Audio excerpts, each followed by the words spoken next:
Welcome to Radio Free XP, Season 1. We were definitely not recording. It was very funny. And so this is actually a redo of that. Well, before we redo that, I have a vital question. What is going on in your background there? That looks amazing. Oh, this? Yeah, so I'm from Michigan, and I love the greenery. I live in the desert, though, where the greenery just does not thrive like this. So this is very fake, but it's real in that I can go and touch it, so it's not a fake Zoom background. Right. It's not Over here, these are the living things. They're doing, they fluctuate between good and not good, so they just fill the space behind my chair if I move around. But yeah, that's the whole story. Well, it's visually verdant. I like it a lot. Probably good acoustic properties. Yeah, somewhat. There's not a lot of echo in here, it's for sure. I didn't really think about that. Win-win. I'm out, everyone. Offline police. I'm just gonna say, welcome to Radio Free XP. This is Mala and Jesse getting to know each other. Hello. Hello. We just started. Nice to meet you. And now it's hard. We have to get back to the before part. When you have an introduction, it's actually happening before you're starting to get to know each other. And so we were already getting to know each other, but now we've backed to the introduction. We're like, oh, yes, hello, you're another person. Do we know each other's names? Is that important? Should we? I know your name is Jesse. Yeah. I'm Mala, is the pronunciation on that. Great. I guessed that correctly. So we're off to a good start. I like meeting people in software because I can remind myself that first 30 times that I forget someone's name. That's the feature of name tags too, but those always make me so uncomfortable for other reasons. I like that these ones disappear if your mouse isn't over it. And they can't. And I like that you can't see me checking. Yes. Yeah. There's no eye drop. Yeah. Interesting. Right, I feel like it's almost kind of fun. Sorry. Go ahead. Right. I'm just trying to keep us above the waterline, but Mala, I do a rolling A, and it's a deeper A. It's Mala. Like mana versus mana. You do mana and I do mana. So is it offensive to hear Mala? That's the question. It does not offend me. I'm free to express your name, and that's okay with you? Is that how it goes? It is okay with me. Thanks for checking. Okay, I'm sticking with Mala because I like the long rolling A. The first time on Radio Free XP is, Mala, how did you get into this whole XP thing? And you're special. You're special. You're a client pivot. You're special. I was so I can't tell you how glad it made me to simply meet you. To just have you walk in and we have this very brief conversation. I'm like, oh, you get it. And I'm like, how do you get it is essentially what I said. And you're like, oh, I was blah, blah. I'm like, okay, now we're aligned ultra high dimensionally on what's going on.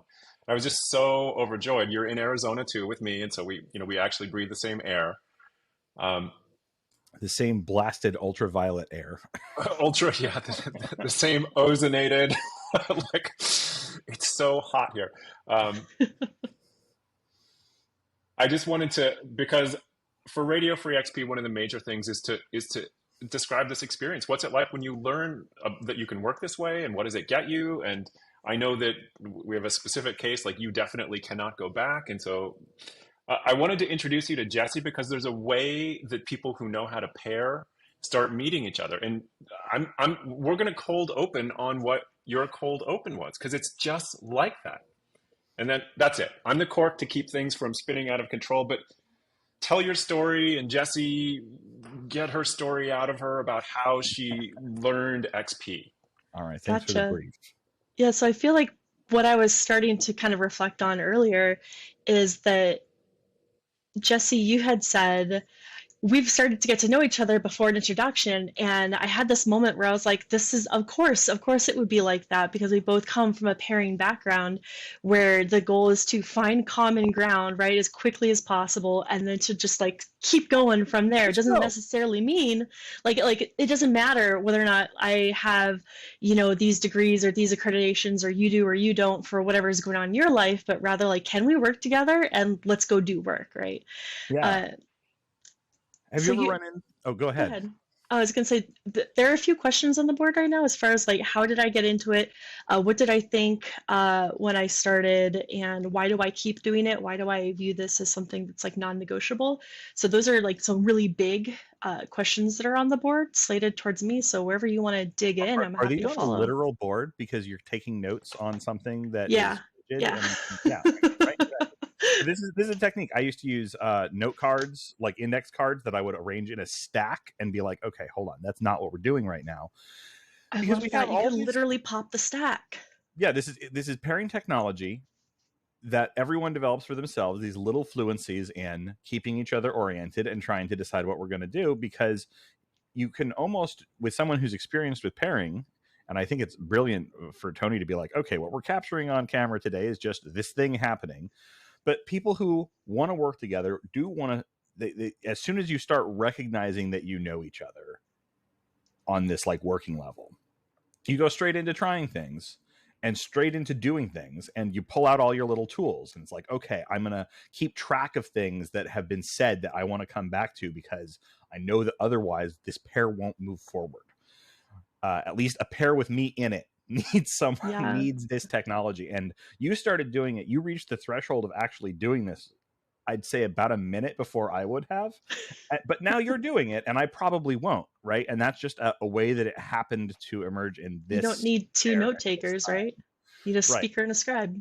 And you get two note takers a little bit more when you have remote collaboration, because the stack can't just be open on the desk in front of you in the way that I would often have it be if we were in person. But when I say can't be, there are obviously ways that we could try and facilitate this technologically that I don't think. Agreed. I've definitely do it with like an online document. I'll just make a list, right? Yeah, which is essentially your stack, just visual. And there's cool things you can do with screen sharing from an iPad or whatever if you're doing it. Like, there's just all these ways people develop technologies. I don't have note cards in front of me. That wouldn't have stopped me from using the stack technique. I would have just used a different format of it. So anyway, what have we got on the stack? Let's just go there. First, we've got how, second what, third why. All right. So you are self-interviewing right now by keeping track of the questions that Tony brought up. But all right, what do we mean by how? How does that? Let's turn how that into he had asked, how did I first get introduced to extreme programming, pairing? I know Tony refers to it a little bit differently than I do. To me, it's just pairing. Because I didn't necessarily learn about this through being at Pivotal, but rather through a really happy accident of employment. Technically, I started working at a place that was like, hey, we've been doing waterfall ever since we opened business doors. Maybe we should try not doing that. As a part of trying to do that, they contracted Pivotal, which I believe you both are from as pivots. And they sent out, I think it may have just been actually just one pivot, or maybe it was a pivot pair for a little bit. And then we had another one that like half of that pair kept coming back, or would at least respond to us with questions that we had. And we had so many, but we learned about the ins and outs of how to pair. Why do we pair? What does it look like when we pair? What are some things that we can really do really well with that? What are maybe some limitations with that? And then we were just kind of left on our own in like this vacuum after getting this like huge dose of culture.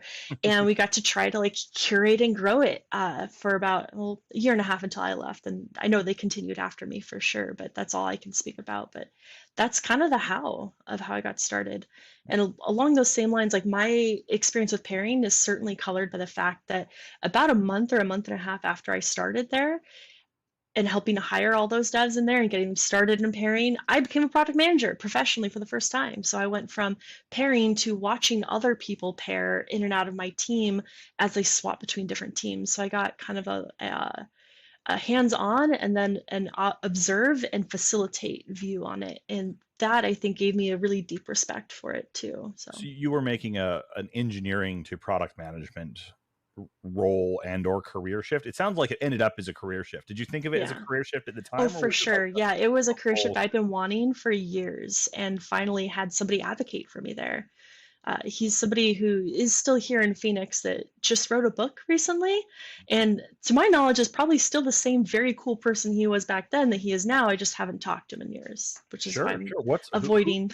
Oh, I see. Okay. Well, yeah, like communicate to us in another way, and maybe he goes on the guest list. Maybe we talk with this person about right? So Yeah, I don't want to say for sure that this person's an amazing person if something has happened in the past 7 years. right. But Well, so with that disclaimer out there so, into the public world, so his name is difficult to work Jordan with. Collier. So Collier. I know on LinkedIn he's promoting his book or whatever. I haven't read it. Sorry, Jordan. But he was the person who helped advocate for me, and definitely, I think makes me look back at that experience as not just was I lucky in that I got to be introduced to this version of working as an engineer, but also what it means to be a great product person through this way of working as well. Awesome. So you'd been looking to do this transition. You found out about the Pivotal thing, and you were in a position to directly interact with the way that Pivotal spread culture through. Oh yeah, no, we weren't asked. It was just, hey, these people are coming in, you're learning. Right. We went, okay. Here's pivots, pair with them. Yeah. I mean, that has to be injected into the engineering muscle, right? That doesn't go. That's where Pivotal can be applied. Mm-hmm. There are some other practices where it can work, but in this case, you got that and then quickly switched. Did you have Pivotal support in that product management journey as well? Okay. Yeah, they gave us different playbooks, like the product owner playbook, the product manager playbook, a few different things along those lines. And those are things that even after I left that job, I think I messaged the Pivot the Third. I was like, do you still have that? At that point, I don't think he was at Pivotal anymore. And it honestly probably was not the most appropriate thing for me to be like, hey, back channel, I lost that document, right? He did not respond. But it changed how I thought about delivery and how I should interact with my roadmap and stakeholders and stuff. And I guess maybe change isn't the right verb because I hadn't really professionally had the experience of doing that quite yet. But I think it put me in a position for a lot of success early on, which continued to hook me on the I love products and working on products and solving product problems. So just breathing that for a moment. It's interesting to lose resources. This is something I think about a lot, about the advantage of working on anything that's even nominally open source. And I see Pivotal influenced designers and product folks especially have a harder solution to this, because on the engineering side, we get references for our own work in the form of open source code bases or in forms of like the dev articles that we write for each other. The stuff for product managers and designers is more likely to be branded in this way that feels kind of weird to keep sharing, right? It's on a slide that has like corporate badging and maybe has words like confidential or for internal use only, like on it. Yeah, and that's really very unfortunate true. Because these replace our own note taking that we're more comfortable sharing with each other, but it's also I don't know, it's this vital stuff of forming collaborative patterns of like, oh, I want to communicate this system, this way of thinking and doing things to you. And unfortunately, the only version of it I have has some stamp that it's not my stamp anymore. Right. And so I almost feel like, it almost feels like part of what you're describing to me feels almost like a trust problem, in that if you're having to remember everything in your brain all of the time, that's a system that's going to fail, right? So you write it down on paper so you can trust that this paper will keep track of this for you. Just like you've got your note cards, I've got my list. I've seen Tony write lists as well when we've paired. And when you can trust your resources, it makes for a much more pleasant working environment. Certainly, I think more productive, but at the very least, we can say that it's more pleasant and you can do more because you don't need to keep track of all that state. So when you change jobs and these ways of thinking that you went, oh, I don't need to write this down, this is already in a resource for me, to lose that, it's almost like you're losing part of your own ways of working that you had trusted that was written down. And that's, I hadn't really thought about it from that lens before. That's wild. Yeah, it's true, certainly in anywhere that is deliberately cultivating a practice. I see product management or design practices deliberately cultivating this. They have practice materials, and you just sort of count on it to be around. But this came to my attention the first time I lost access to a code base, just due to internal rotation at Pivotal, actually. And I had a couple rotations without losing access to code bases. So I was just really used to being able to be like, oh, how do I do this? How did I solve that one problem that It's one like, time? oh yeah, there it is. Yeah. Here it is. This is the test pattern I used. This is the way that I used Ginkgo to structure this assertion in a way that made the interface easy to test instead of having to do all this mocking that I'm seeing in this project that I don't want to repeat or whatever, you know. And then the first time I lost access to that, it was like a severed limb situation where I was like, hold on, you've made me stupid. Yeah. Like you've cut off some of my intelligence by like this automatic process that happened in GitHub. Yeah, that's interesting. So like I see Tony waving at us. So I think to bring it back into pairing and my experience with pairing, I think this is a really large corollary of why me observing this happen to other people, my first time experiencing this, is noticing things that were similar to that, because we had 6 different products that our pairs in our lab would rotate through in the same room, and having that ability to cross communicate there, to cross learn and to re-reference past things and also things other people have done, I think is what made pairing for me like such a cool thing, because in your experience you had already done this thing in Go in a different repository. You had memory that it had happened, that there was a way to do it, whereas me, your pair, sitting here trying to write some Go, and I'm like, yeah, like, let's start building it. You're like, whoa, we are making wheels when we could just already use a car, right? The fact that you know that already gives, I think, one of the things that Tony and I have been talking about when it comes to pairing and talking about pairing within Phoenix and the larger ecosystem here is the idea that instead of trying to find like your 10x programmer or whatever with your 3 billion IQ, why not make that yourself by simply adding 2 people together? And it doesn't really matter. You don't need 500 million IQ on each side, right? And it's experiences like that that help us. And sometimes in this example that we've been talking about, sometimes it's past us and current us, right? And even that can be a really large asset when it comes to working with another person. Tony, I know you're desperate to tell us what you're listening to right now, so go ahead and do that. You are listening to Radio Free XP with Jesse Alford and Mala Janus. Thank you. So there's this thing where you've just used implausibly huge numbers as terms in a mathematical equation, right? You talked about billions of IQ. I really like that technique, by the way. Trying to get people to not accidentally slip into actual math when what I want them to be doing is metaphorical math, really served by ultra high numbers. Yeah, like implausibly giant numbers keeps people from accidentally trying to like taking it too literally. Exactly. Yeah. I used to have this friends group where we would intentionally do things, thought experiments, and we would come up with the thoughtiest thought experiment possible. So sorry, I'm having a that could be 2 different things. It certainly could be. It certainly could be. But the idea is that like in this instance, we used an implausibly large number because it made it certainly in the non-concrete realm, which is something that I think is great about pairing that keeps bringing me back to it, is that you can have somebody in the concrete world and somebody in the abstract world, right? So to intentionally bring the pair to the abstract world from the concrete world is to use that implausibly large number or the ridiculously unrealistic client expectation, or the certainly would never happen edge case, but let's think about what would happen if somebody were to gain access to all of our secrets in the system, right? Like those sorts of experiments there, I think, can put you in a very specific mode of thinking that you can then bring back to more concrete and go, okay, well, now that we've thought about it from this abstract area, here's what it means to apply it. So even like talking about just like meta conversation ourselves here, having a conversation about like, oh man, that was so cool that you brought it into like this like implausibly large number here. It's a technique that I love, to then apply it in a more concrete way. Just like, yeah, and that's another great thing. One of the questions on our docket list right now is why? What keeps me here? Why do I think this is so important? This is yet another example of why, is that we can flexibly go in and out of these different types of thinking.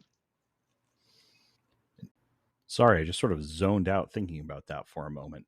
But that kind of interruption in the flow like that is this like spacious moment to say, oh, right, we have somewhere we're going with this. But you don't have to give up those deeper moments of flow or connection in order to be going somewhere. You just have moments where you're like, oh yeah, we're oriented to an agenda.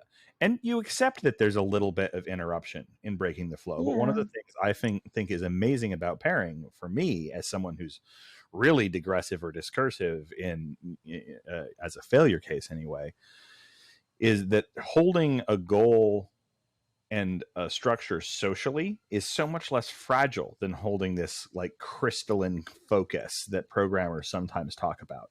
Like, there's a description of the cost of interruption early in the canon of writing about software. I don't know if this is Joel on Software or somewhere else, but that's like, oh, your 5-minute or 15-minute interruption is actually destroying 2 hours of productivity. And it goes through this parable in detail because of a programmer's focus being so valuable.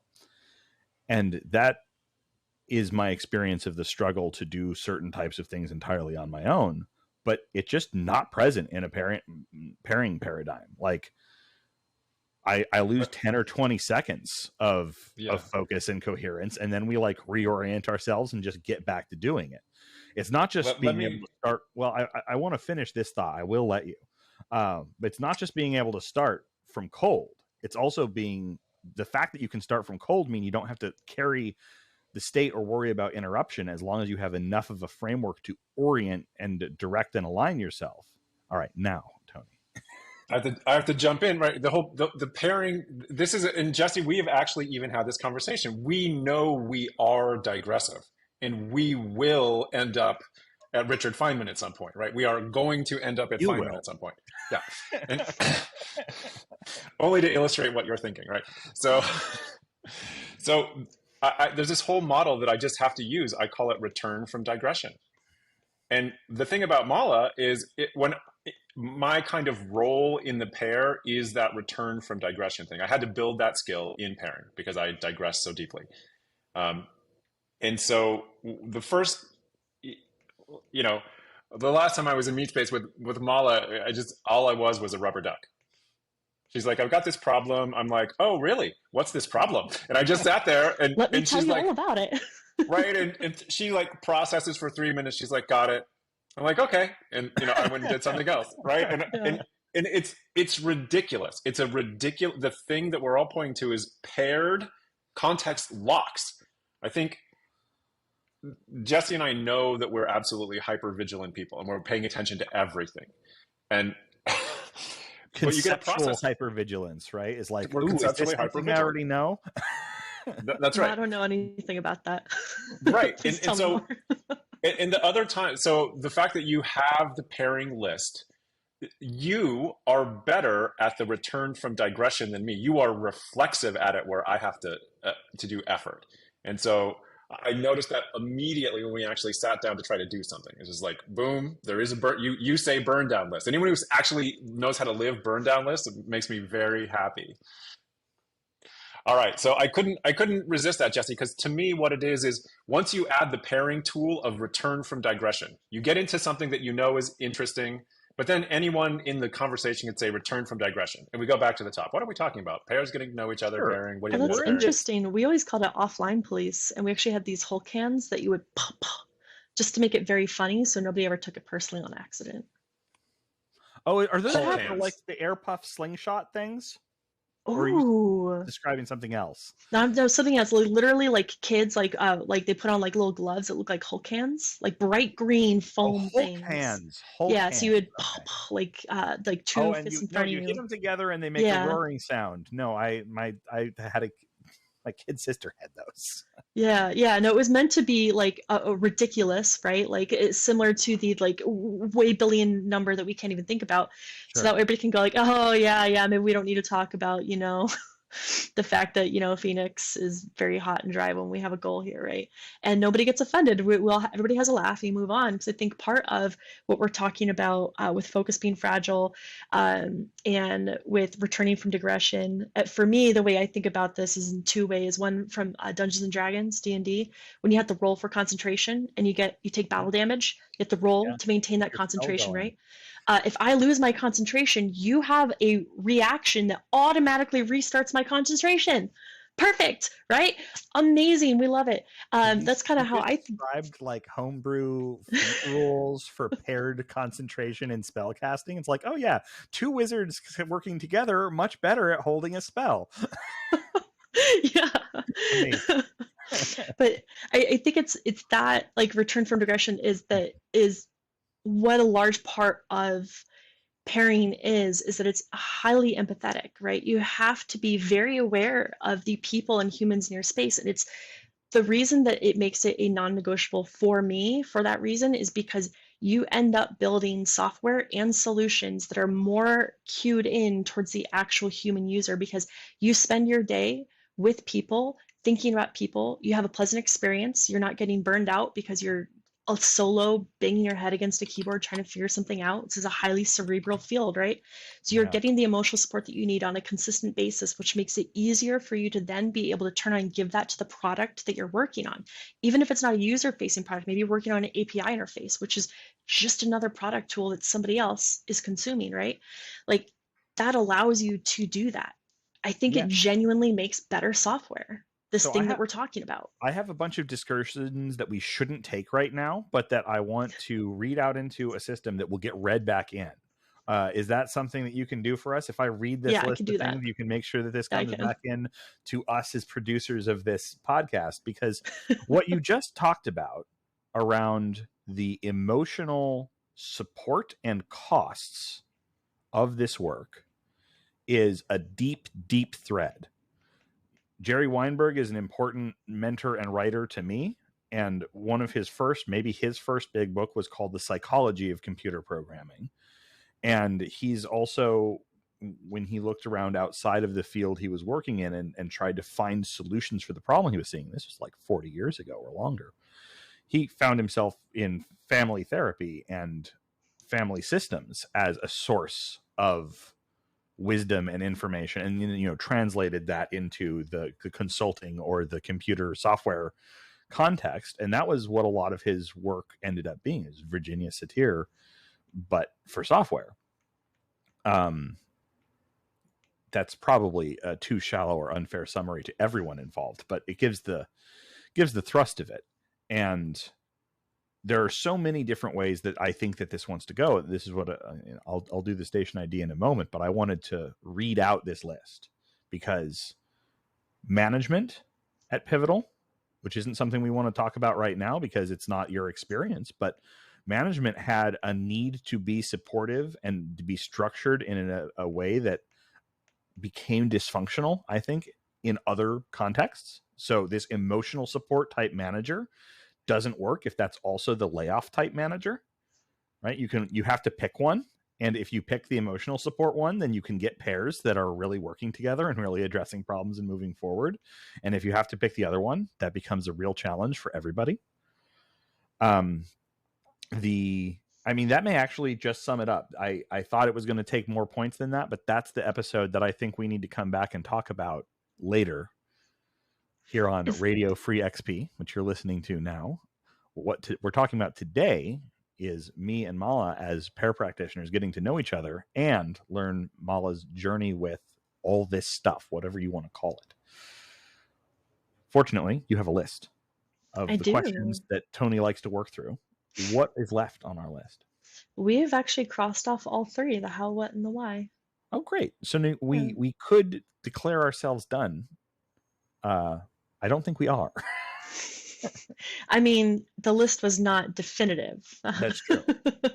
Well, I mean, stopping heuristics and / the halting problem are real hard, right? This is very true. Yeah. And for every really hard social problem, a highly developed practice of pairing will have developed a bunch of solutions. Because we face these problems, we tell each other about them, we orient on them, and we solve them. I think of, in this particular case, one thing we don't have. Let me back out a little bit to Pivotal Tracker as a way. Let me turn it into a question first. Did you use Pivotal Tracker in your early experience? I did use Pivotal Tracker in my earlier experience, yeah. One thing I found really interesting about Pivotal Tracker was the way that it really clearly incentivized everyone to define when we were done with things. And it didn't do this in a way where it's like, oh, there's a field labeled something like victory conditions or acceptance criteria, but as a thing that we try and accomplish every time we're making a story, from the title to the description to the pointing to the tasks within it, all of it is meant to be able to be something that you look at and say, hey, have I done this? Am I finished doing this? And I think pairing really needs this, and that it really gives pairs a moment to celebrate and to maybe choose a different pair, to take care of each other and notice each other's human needs. There are all these different, this like big mesh of reasons that I would hesitate to point to any one of them as dominant. But a stopping heuristic, a definition of done, a completion criteria is the sort of thing that if you have fluent pairs working on a problem for a while, they'll tend to develop, even if it's just time boxes, like time boxes where you cut yourself off because you've run out of time before you run out of steam. Yeah. That's interesting. See, the only way that I know how to create cards and actions as a product manager is through what I learned through Pivotal Tracker. So when you said to me, it's so interesting to me that it incentivizes you to know when things are done. And I'm just like, that's true. I do walk into some places, like I started using some other platforms just to see what else is out there now. And I find myself manually typing in description, acceptance criteria, details, stuff like that, user story, and adding tasks that give that sense of completion. Because another thing that you mentioned that's, I think, really important too is celebrating wins, even if they're very small, right?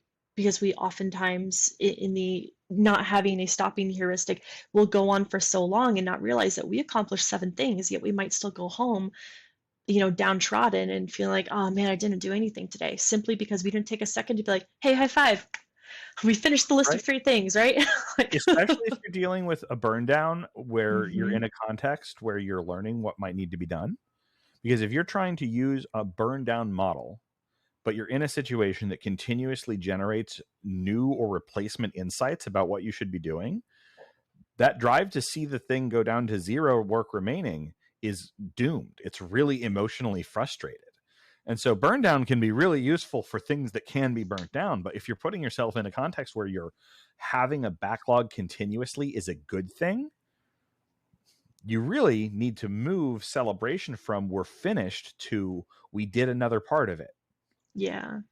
Even if that's an arbitrary mile. Like, I'm not a fan of arbitrary deadlines, but I am a big fan of arbitrary milestones, because it makes sure that you're in that habit of always taking a second to reflect and say, here's what we did. So something that I do on my team that I think actually could be considered an arbitrary milestone is on Mondays, I do what's called a Monday up.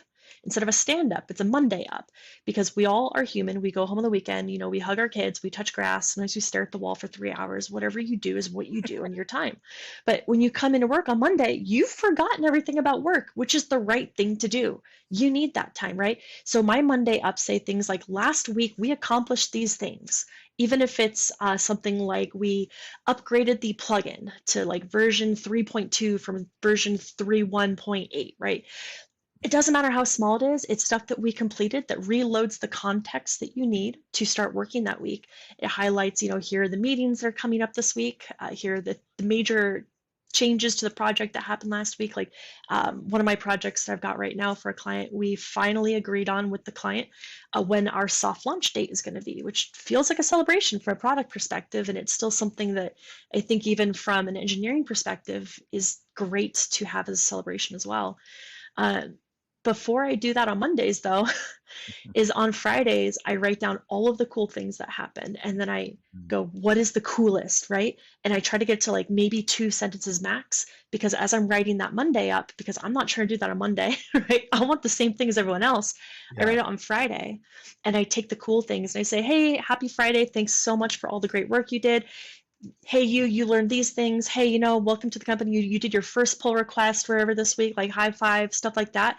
And it introduces these little like arbitrary milestones that make sure that we're always in the habit of reflecting on what we've done and reflecting on accomplishments, more so, I think, even than a retro, because a retro, is really kind of a generative experience as opposed to just simply receiving, like, hey, I'm giving you a high five.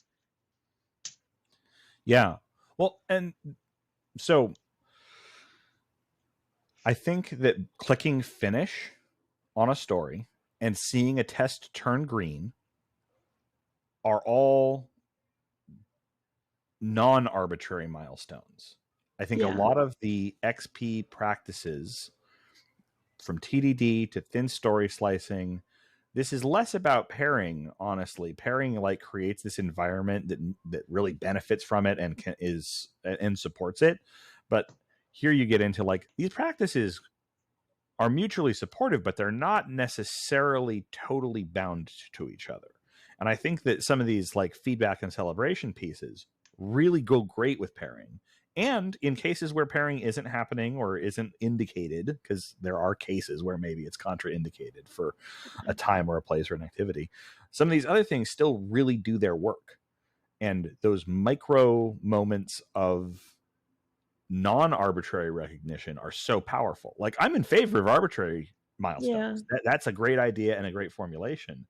One of the things that I find really powerful that is like unlocked in the way that what you were saying about the emotional availability that you can get from a well-supported pair, like one of the things that is unlocked by design and product thinking being really pervasive throughout the entire team is that those milestones can be meaningful. You gave a couple of specific examples of arbitrary milestones that aren't meaningful. It doesn't matter that I updated this version to that version. But the practice of explaining why it matters all the time, the user story practice is a thread of this, the format of just saying why you want something or who it brings value to turns everything that is reasonable to do into something that's reasonable to celebrate. And on some level, if you have this environment, you get the great privilege of having this test where it's like, if it's not worth celebrating, why are we doing it? Yeah. And that's like, interesting. Is there a way that we can tie it back to why it actually is worth celebrating? Or is it dead? Is it a dead thing that should not continue? Right. Yeah. I think that's something that when you get a group of pairs, there's this really wonderful self-reflection that happens all the time where you, at least in my experience, and I'm not sure if this is what was taught to us or just something that we picked up over time, or even I have, but this always asking, is this ceremony still bringing us value? Mm-hmm. Like, do we really need this? Do we really need 2 pre-planning ceremonies? Like, is this still helping us out, or do we need just one? Do we really want this retrospective ceremony, or would we benefit from frequenter or less frequent? Do we want it to be async? And to reflect and change and be adaptive, I think maybe as we talk about milestones and incentivizing, stopping heuristics and stuff like that, which little mind tick right there. I wonder if that's part of what makes pairing work out so well, is that it brings us to a place where we can have those reflections and set us up for a space that allows us to be humans as we do that. Sorry, maybe I'm way off right now because I did that brain tick thing thinking it would be like a great thing, but the brain tick was, I put a question mark here asking, do we want like a goal in stopping heuristic for the second half of the show right now? Like, what would that look like or sound like? That was why I brought it up, and then we had our whole orbit here, and I think it's a very good question. How would we know if we were done? Go ahead, Tony. We have a model. So in these conversations, we insert this 10-minute station ID. You're listening to Radio Free XP, so that we actually are forced to not orbit. It's literally there is a listener on the other end of this. They do want to follow a track. And so we try to keep that track right along with what a listener would follow on. And we learned this by feedback from listeners, and then we resisted it, like I like to do with feedback when I think I'm doing the right thing. And then we benefited from it, which is what I like to do even more after I'm done with the resisting. So we began this conversation with the discussion of the false but vibrant greenery in your background. Right behind my head is our soft stop technology. We have not been using it here, but for putting time boxes that just visually are in the room and run out. That was literally my first question mark on page 1 of my notes was clock on wall, because I thought I recognized it as that type of clock, and I just had to know, but I was like, don't detract. We're all on task. This is amazing and awesome, but thank you. We find, oh, that feels so good. Yeah, no, exactly. So I think this is I can't remember exactly where I got it. I should credit this idea better than I'm going to be able to, but someone said this and it stuck in my brain so much stronger than any attribution possibly could. It's a great feeling to come back to an action item. It's a great feeling to realize you don't need to do an action item. And pairing, like, really the strongest pairs are able to both cross things off and realize that they are unnecessary, or realize that whole parts of what they had set out to do are not necessary now, in addition to going through and knocking off each of these items on the list. So that actually happened with our list, our burn down list. When you had asked if we needed any, I was like, actually, we've already done all these. We're good. Right. Yeah. Well, and so my personal, we haven't actually ever done my interview of like my pairing journey, but an important moment in this was well into it, actually, deep into my pairing journey. This is more with the TDD and the feedback thing. I talked with a pair about this whole problem that we were going to need to do. We were thinking we're going to have to store some state somewhere. We're like, we went through and diagrammed it out, came up with an architecture, and we're like, okay, great, let's start TDDing this. We're working in Ruby, and we wrote some tests and made them pass, and we're like, okay, we like this. We haven't gotten to the hard part yet, so like this is just sort of like ramping us up. We're warming up, yeah. Wait a minute, we're done. Like, all of our tests that we could write, which we should still double check this, we'll write a few of them to make sure, we got to a place that will make all this pass without any of the architecture we thought we were going to need to accomplish that. And we would have never noticed if we didn't have you would have totally over-engineered it. Tight pairing. TDD is the feedback that gave us this. When we wrote a test that was close to the end, but it just seemed like the next test to write, and then we're like, hold on, this implementation, Ruby array subtraction, finishes it. We're done. Mint. Right? Like, suddenly 2/3 of the imagined work is cut away. Now, was the architecture that we put into that upfront waste because we ended up throwing it away? Who knows if we would have actually had the insight or been able to do what we did without having done that initial planning. But certainly it would have been waste for us to keep investing in it and like break it down into a whole bunch of stories and plan out. No, we had a framework where we could just start going and then notice that we were actually finished before all the work we tried to make for ourselves. Interesting. I'm caught thinking, are tests like stories for a story? Yeah. No. So this is the thing. The slicing it up into chunks mindset is, I consider fractality a sign of like fundamental cosmic truth. This is maybe crack pottery, but when I see something that's fractal, I'm like, that's probably real. Story slicing is fractal. Yeah. It's all the way down to the micro decisions you make about what test to write, what's a commit point, what story should I make, what's an action item, and all these things are about noticing that you've actually done something. So to go back to this like celebration of what we've accomplished, that orientation towards noticing that we've done something is also a feedback point. Like if you are operating purely off of feed forward information, your ideas from the past about what you should do in the future, and you don't have these moments to say, oh, we've done something, take in new information, you can get really stuck. Yeah. So celebration is also, I guess the formulation of what I'm trying to say is celebration is core to agility. Like those celebration spots let you change direction. Yeah, that's interesting. This whole conversation, like, I can't help but to be reminded of there's a presenter who also in Ruby talked at RailsConf like years ago, where she did the Gilded Rose Kata, and she talked about tests. And the Gilded Rose Kata is a common thing. She didn't make it up, but it's this very terribly complex legacy code base you have to walk into and you have to implement a new feature, right? Mm-hmm. We've all been there professionally, but she walks through how to reason through the tests. And there's at one point where she goes, wait a minute, so now that we have these tests, we realize we don't need any of this code. And we love that. We don't have to think about it anymore. Just deletes lines of code. Yes. And she washes her hands and walks away, right? That feeling of like, wait, I was holding all of that in my context, in my own state, and I don't need this precious thing, and it's safe to do that. Like, that feels great. And the way that you were describing that moment where you had spent all this time like thinking about, we need this, we need that, whatever, is in your pair, and you wrote your test and you went, wait, we don't need that, whatever, right? That same feeling, I think, is just really cool. So maybe that might be a great thing for other people to go and watch and experience that feeling vicariously. But yeah.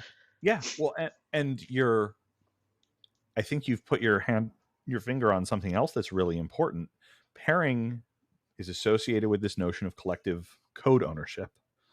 I like to take it further in a balanced team context. I don't know if you've had experience with this idea of like a collective product ownership, where like engineers need to be involved in these conversations with users, support, sales, design interviews. Engineers need access to that information so that they can be part of this concept. Agreed. That's why we use user stories to help them remember that. They can't be in every one, but they need to have a tie-in to understand what it is. Otherwise, like, the thing doesn't work, right? Yeah. Well, and user stories have this property in common with a lot of things that can be distilled into a procedure that, a lot of people have very flat, what's the point of this, disappointing experiences with user stories. It's like, this is weird and it doesn't bring any value. And like, why are we? I mean, if you're talking about a server upgrade, sure. Well, honestly, you can be talking about products, right? Whatever. Like, it's true. Yeah. People can be trying to use this type of language and not having this vibrant experience of having been connected to the purpose of the work that it's meant to do. And I think this tends to happen to things that can be broken off and written down and sort of executed in isolation. It's like, oh, here's the act of making that piece of advice transmissible means that it's also capable of being tried in a place where it won't succeed, but it's maybe good enough that it's an improvement over whatever they're doing now. And so it like claws on in this half alive version of itself. Yeah. And I think that maybe I suspect that in those same places, in the same way that the way that I learned what a card or a task or ticket, however you want to represent that unit of work on a board, in the way that I learned that that's supposed to be a reminder of a conversation you had. Yeah. If you don't remember what it is or what's going on, ping your PM, ping your team lead, ping somebody else's team, ask your pair, right? Always ask. It's a reminder. It's not everything there. And to me, the user story is yet another reminder of, oh yeah, this is who we're doing it for. And here's why. So when I write my user stories, it's like, I want so that, I add because at the end. And that because is that like, oh yeah, no, like if I was that person, like, yeah, I want an easy way to do this task because I don't want to waste my time either, because I want to go like hug my kids or whatever it is. But having that real human voice there from things that, especially if you have had access to recorded user interviews that you can grab snippets out of, so you can actually play that snippet. To me, that's what that because is supposed to embody that, right? So you can almost literally hear the voice of the jaded user that, is testing your search function on your e-commerce platforms. Like, oh, I'm just trying to search for a table. Why am I getting all of these screws and nuts and bolts? Why is there a $300 table at the top of this list? Like, this is horrible. This isn't what I want, right? Like, that's where you insert that actual user voice into that, because it's out here because of how horrible your data. Yeah. These are wonderful. I love when these things are recorded, right? But again, it's that same concept. We had talked earlier on about how sometimes the importance of what you do is explaining the why we're doing something than it is actually what we're doing. And to me, user stories are the same way.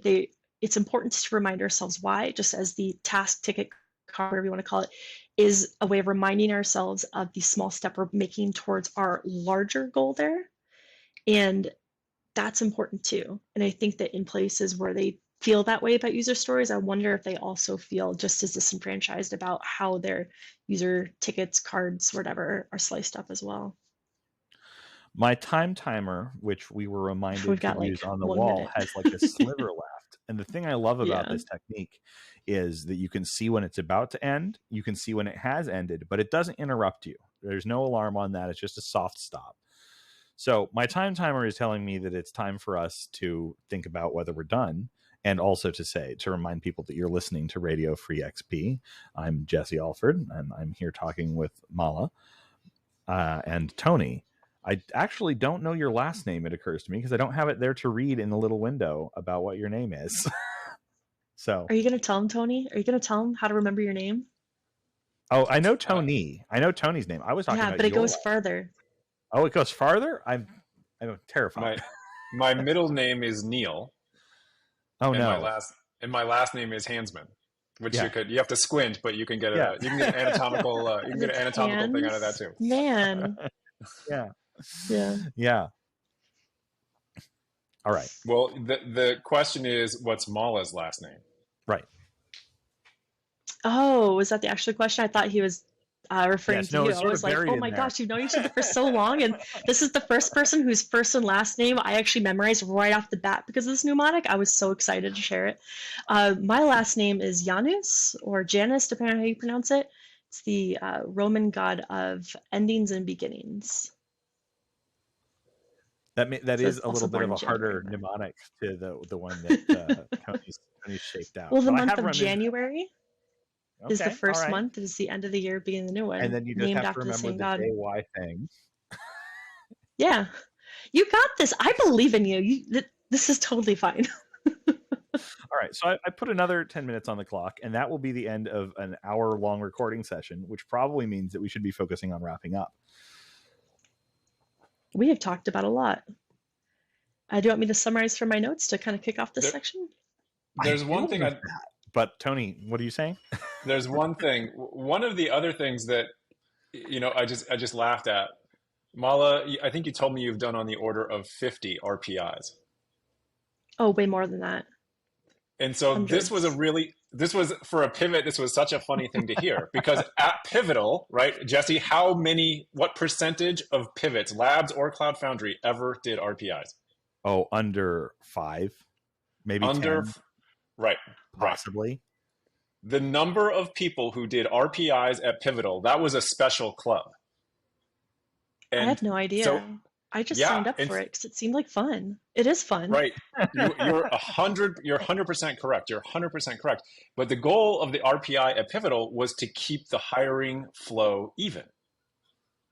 And so you actually had to study, you had to do all kinds of things to deliver an RPI, so you gave a high validity and high precision answer that matched up with other RPI folks' And answer. even then, managers had to be informed about the variation in them. There's an East Coast, West Coast thing going on around the scoring of RPIs within Pivotal around, the central distinction, as I understand it, that they figured out they had going on was whether or not points are deducted for hints, like whether you get free hinting.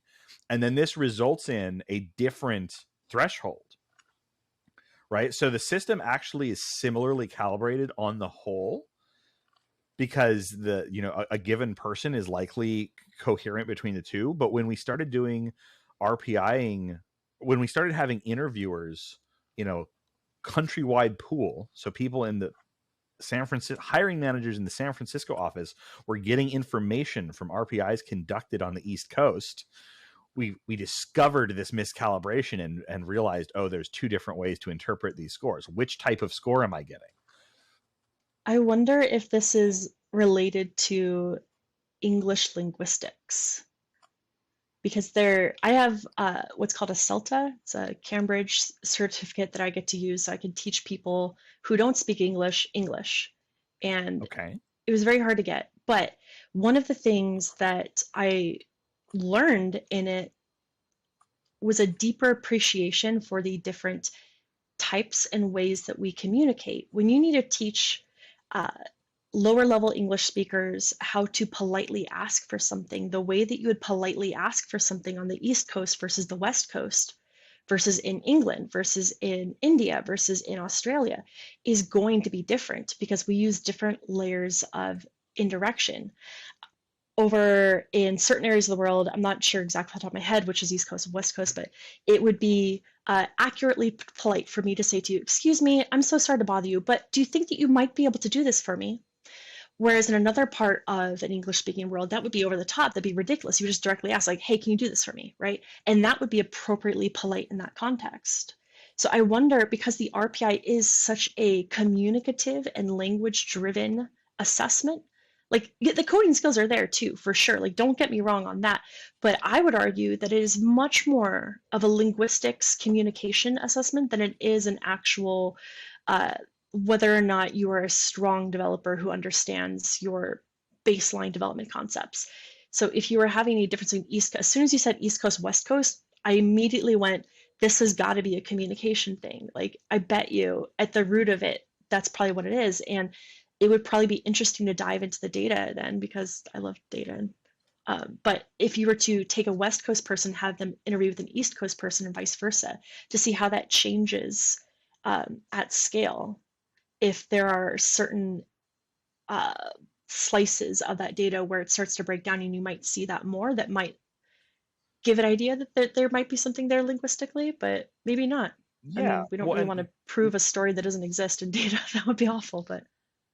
Yeah, no, but a communication or a linguistics or an etiquette thing, right? And I think it's really interesting because yes, it has that element, and I'd be really interested to see how much it's there. All your curiosities I'm immediately there for.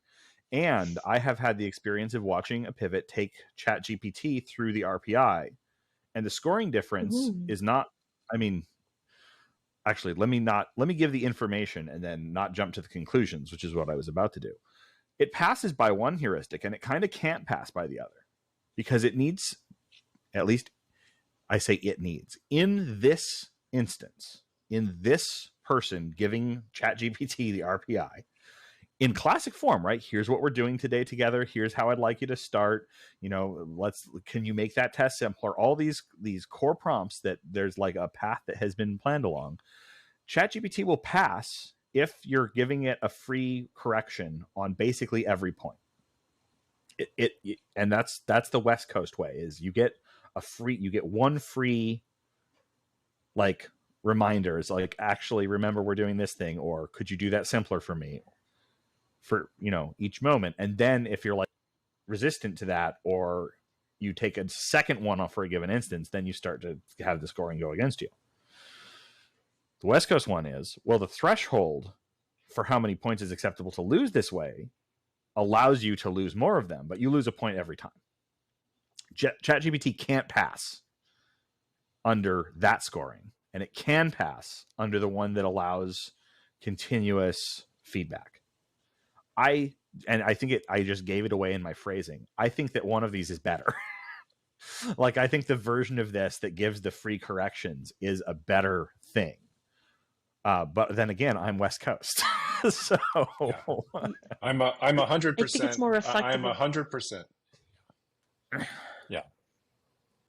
Sorry, Mom. I feel like it's more reflective of the actual work experience, because at no point is anybody that you pair with going to be like, what, you don't remember what we're doing today? Like, we're not mean girls here. You know what I mean? Like, it's more reflective to be like, oh yeah, like, you must have forgot, like, this is a new thing to you. It's more reflective to be more empathetic, right? So like when I did them, I probably gave more hints than I needed to. But I also wasn't classically trained in them.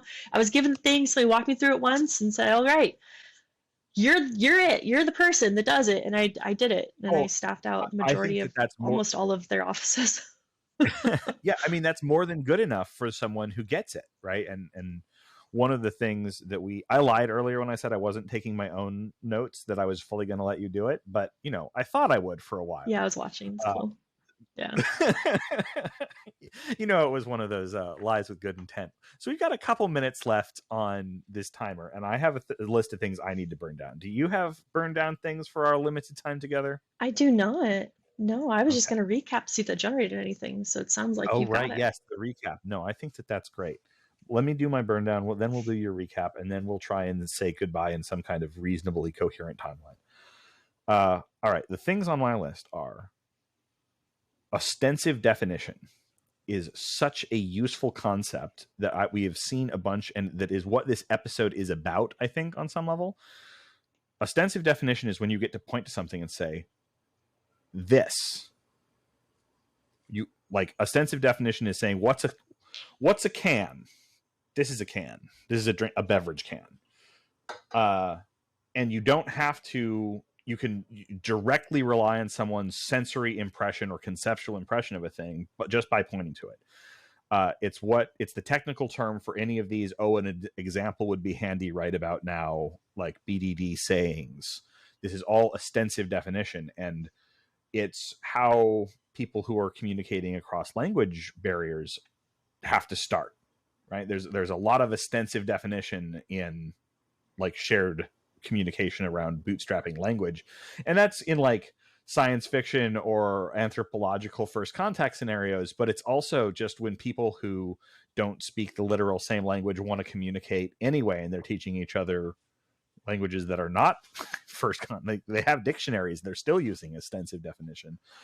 So that concept of teaching English to people who don't know it and having a credential to like do this well is really interesting to me. And the main thing that it brought up for me is the value of this concept of examples, ostensive definitions, and, you know, dictionaries or translations are useful, but they can't capture the richness of communication. At some point, you're going to use a phrase or something that someone doesn't recognize and have to give them some ostensive examples so that they'll be able to integrate it and translate it for themselves, to like build the concept for themselves. And I was really curious about your credential. Is that credential help making sure that you know things like that, or is it focused on some other part of this challenging problem? Similar to pairing, it's focused on giving me the toolbox that I need in order to be great at it. So there's still a lot that I need to learn continually about grammar, continually about slang in different areas of the world, which is what the most common example that I would think of when you refer to ostensive definitions being far more useful in dictionary definitions. Like, you drove me up the wall. Not useful to look that up literally in a dictionary, but very useful to send a GIF of somebody going, right? Right. Yeah. That's much more of a ostensive definition. Brief but it's news. Primarily a teaching framework. Brief breaking news on that, like GIF of driving up the wall thing. ChatGPT image generation is fully displacing that like Giphy GIF lookup thing for communicating. And I bet that we will see ostensive definitions from people going and using the ChatGPT, because the prompts and the way it iterates on them to do image generation is so much more fluent and iteratable, and like you can just kind of throw thought words at it and then be like, no, not like that. And it'll give you something. Yeah, you no longer have to hunt for the perfect GIF. Yeah, no, I was recently told by my very young friend that GIFs are cringe. And so are all these emojis that we use, except for these ones. But then he asked me the next day if I was to pick an emoji to represent myself so he could put it into his phone book, because everybody's phone book is getting an emoji, what would I pick? And I'm like, you're very confusing to me, child. But great news. The GIF is coming back and more accurate than ever. You heard it first on Radio Free XP. No, well, let me calibrate that. The breaking news is that the GIF was, and like Giphy was this like emotional concept query language, and it's getting replaced by an emotional concept visual query language that's much better and much weirder, because it doesn't have to be some actually produced media that actually made it both into pop culture and Giphy's library. It can now be a fully insane custom visualization that nonetheless gets your point across. I have so many things to say, but we would need a few more hours. So I'm just gonna So no, draw that's a exactly on this for next time we talk. That's the sort of thing that we say when we're trying to wrap up. Okay, the other things, I'm going to try and burn some of this list more efficiently. I have a concept of things you need to hear versus things you need to say that occurred to me as I was writing this list, because this is often one of the triggers for me that I need to start writing down a list of things. Is I want to make sure that this point is covered. It doesn't need to be covered by me. I have to listen for it long enough to realize if I don't say it, no one will. And then I say it. But I'll say things much too proactively if I don't listen for them first. And so that is one of the ways that triggers me to write down, what am I listening for in case I have to say it, instead of what do I want to get to? What do I want to say? Which leaves me constantly looking for places to interject as opposed to hearing what other people are actually saying. I already covered, is this a communication or an etiquette thing? That was just, we already talked about that. I had received business advice for international communications, and you touched on this a little bit about the drives me up the wall thing. I've received corporate training about using the worst English. And I don't mean the worst English in the grammatically incorrect. I mean the deadest English in communicating with colleagues, especially in India, was the focus of this training. It wouldn't say it, which was really interesting, but that was clearly the context it was targeted at, you know, in the corporate situation. And it wanted people to kill their language in a way that I found really appalling. And later, interacting with colleagues and that was not an XP style workplace, right? That was a different context. I was working support. I received this training. I kind of ignored it. I tended to write very emotionally present and intellectually interesting ticket summaries, which, you know, was how I was staying alive in this environment that I didn't know how to reject or avoid yet.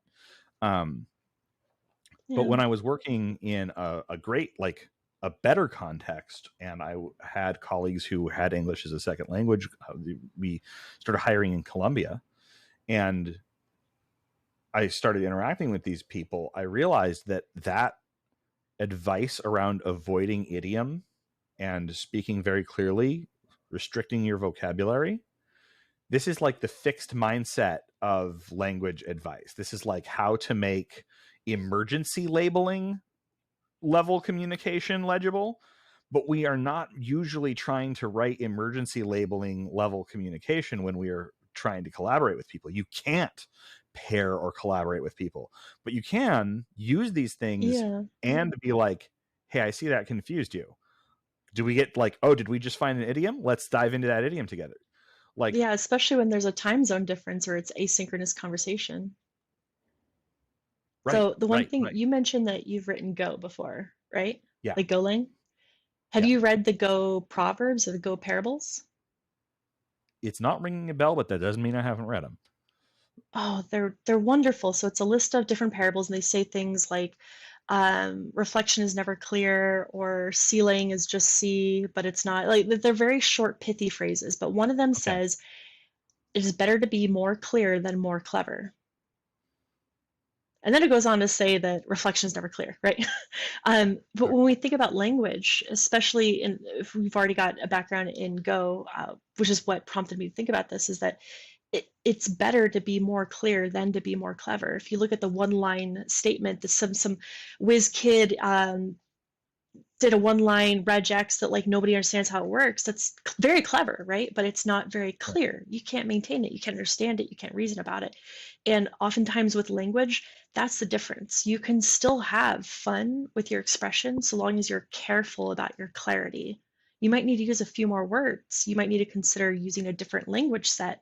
But with all creative expression, constraints highlight creativity more so than a free box does. Yeah. The thing that I was thinking about in this is like the expression drives me up the wall. This is a great opportunity for someone who's encountering it to learn English. And if you're in a live collaborative environment where you can give that person space and feedback and have all the things we talked about earlier that pairing lets you do for your work on your product, is also work that you can do on and with and for your colleagues, where it's like, I can create a space where you're learning English and our programming together are mutually supportive activities. So now they need to learn their job and do their job and learn a language at the same time, when usually a lot of those people, a lot of the students I had were actually out of Columbia, are already going to extra classes that are very demanding, the same way that pairing is a very emotionally demanding thing. The way a CELTA class is run is a very emotionally taxing and demanding thing as well. Oftentimes they'll bring in phrases that they heard from work too, but I would just interject real quick with like a user empathy, like yellow flag on the racetrack here, is that like it can be unfair to ask somebody to have to do all of these things when they're simply trying to learn, how does this API work? I come from a SOAP background because that's what I learned at the Universidad here, but now everything is using REST in the American world, right? Like they're already doing that translation versus now also trying to puzzle out, what does he mean by this? That the user feels this. What is, let me go look that up, right? Like, and there's only so much that translation software, including AI, can help with that. But well, and a soft spot. We touched a spot for me, but no, this is great. This is a spot for me too, because I am someone who discards and pushes back a lot on feedback that sums to be more legible, get your abstractions clearer, use fewer words, use bullet points. A lot of this stuff is not actually good advice. It's things that people say when they're having a problem following what I'm talking about. But that feedback is good. The advice may be bad, but the feedback is good. And one of the clearest places where this defeats my defenses, and I'm like, okay, you're probably right, I need to be working on legibility, is when I was working with this, young woman from Colombia, and she's like, I love what you're saying and your energy, if I could only understand it a little better. And I don't have a lot of inherent empathy for people who are like, when they say, if I could understand it a little better, they mean the concepts. But she meant the language. Just like, what are you actually saying? I am having a hard time with it. In the context where we're able to work closely together and give feedback and make space for the learning, like when we were playing D&D or pairing, we did that on clock. We played D&D. This is one of the things that was very productive for that team, and the language skills and that sort of thing. It made a different sort of space for it. Then it was fine for me to use that stuff, and we could I could support the growth and make the space. In context where I was sort of speechifying to the team, I was in a leadership role, right? For people who were already really fluent in my language, that speechifying was effective. I was doing an effective leadership thing, but it was really alienating for the people who high charisma role, right? Like who weren't there, who like weren't understanding the words or the higher level negative charisma modifier. Create our cultural fluency that I was calling on, like, wasn't there for them yet, and I didn't have time or like the feedback channels to notice or engage with that was happening for them. And then I would get this kind of heartbreaking feedback afterwards, and I'd be like, okay, I didn't do the right thing in this case, and I need to go home and rethink my life so that I can serve these people better. I think our clock just ran out again. And I think we have other things happening in our lives clock has finally run out as well. So that's going to turn out to be our stopping heuristic for when we're done today. I'm good with Thanks so much for coming on.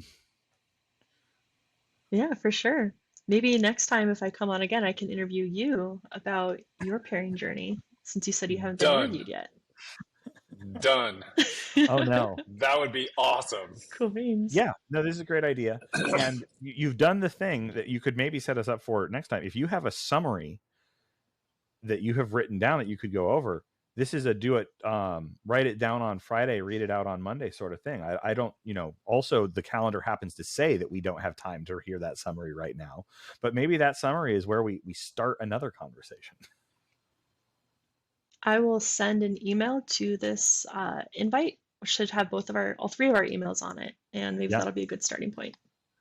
All right. Well, this has been wonderful. Cool. Thanks again for coming on. I look forward to it. Yeah, likewise, and thank you, Tom, for inviting me. Of course, Mala. Of course. Like to find a pivot in the wild who's not connected to the hive mind. No, I say no. Right. So. Well, it's you can say no, but it's also really exciting. Oh my gosh, it's so we don't exciting. know. Yeah. We don't know where all the pivots are. We don't. Right? Radio Free XP is a blind broadcast to what I conservatively estimate is about 30,000 people. Right? That's probably the footprint of what we directly touched in the last 10 years. And then there's another probably 20,000 people that were at Pivotal over its 30-year time. Maybe not that high, but there was a lot of people who went through Pivotal. And so Radio Free XP it's a blind broadcast, and whoever finds it is going to find out that there's a community, and we're going to organize that community. And so in Arizona, you've got me and Mala, and you've got a couple other pivots, and you've got some customers. You've got some big customers who are very versed in our model. And so in your metro, there's going to be something too. Yeah. And if I can just enthuse about this for a moment, there's a hybrid vigor situation here, right? Pivots from outside Pivotal have exposure to a totally different set of like versions of the experience that is corrective to some of the things that are maybe not great about the Pivotal version of the experience. So there's an amazing opportunity for us to have these great conversations that are better than the conversations we would have if we were only talking to people who had our versions of the experience.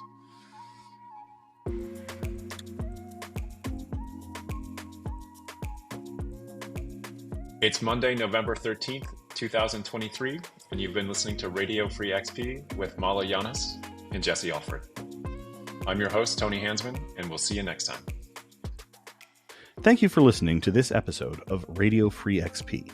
If you're interested in helping with graphics, bumper music, or other aspects of production, or if you'd like to be on the show, please contact Jesse Alford or Tony Hansmann on the Pivotal Alum Slack.